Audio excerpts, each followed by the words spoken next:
দরজা খুলে নামতেই যদি দেখেন সাদা কালো আদুরে পান্ডার শাড়ি, তাহলে কেমন লাগবে? কেউ কাত হয়ে শুয়ে আছে, কেউ উপর হয়ে, কেউ বা মজার ভঙ্গিতে বসে আছে, আর কেউ আপনাকে হাত নেড়ে দিচ্ছে স্বাগত জানিয়ে। তবে এগুলো কোনো জীবন্ত পান্ডা ভেবে ভুল করবেন না যেন। পরিবেশ বান্ধব উপকরণ দিয়ে তৈরি চমৎকার ভাস্কর্য, যা শুধু আপনার জন্যই অপেক্ষা করছে। এমনই এক ব্যতিক্রমী আয়োজন নিয়ে এসেছে হংকং বিমানবন্দর কর্তৃপক্ষ। এই আয়োজনের পেছনের গল্পটাও বেশ মজার।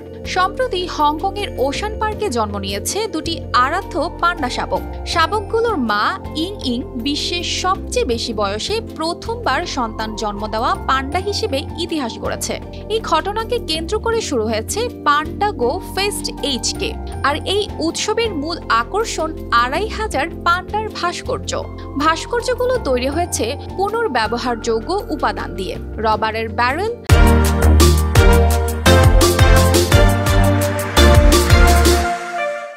রেজিন এবং অন্যান্য পরিবেশ বান্ধব উপকরণ ব্যবহার করে এগুলো বানানো হয়েছে। প্রতিটি ভাস্কর্য চীনের উপহার হিসেবে হংকংয়ে আসা 6টি পান্ডার আদলে তৈরি। এই ভাস্কর্যগুলো শুধু হংকং বিমানবন্দরে রাখা হচ্ছে না, শহরের বিভিন্ন পর্যটন কেন্দ্র যেমন অ্যাভিনিউ অব স্টার্স এবং ওশান পার্কেও এগুলো প্রদর্শিত হবে। উদ্দেশ্য একটাই, পর্যটকদের বিনোদন দেওয়া এবং স্থানীয় অর্থনীতিকে পুনরুজ্জীবিত করা। পর্যটকদের জন্য আরও একটি সুখবর হলো, আগামী বছরের ফেব্রুয়ারি থেকে ওশান পার্কে গিয়ে ইং ইং এবং তার শাবক দুটিকে সরাসরি দেখা যাবে। পান্ডাদের নিয়ে এই আয়োজন হংকং এর বাসিন্দা এবং পর্যটকদের মধ্যে দারুণ সাড়া ফেলেছে।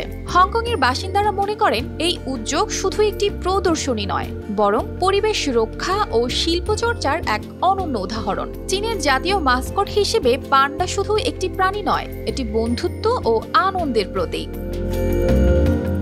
পান্ডার এই ভাস্কর্যগুলো কেবল দর্শকদের আকর্ষণই করছে না, 2500 পান্ডার ভাস্কর্য এবং দুটি আদুরে শাবকের গল্প হংকংয়ের পর্যটন সৃজনশীলতাকেও বিশ্বমঞ্চে তুলে ধরছে।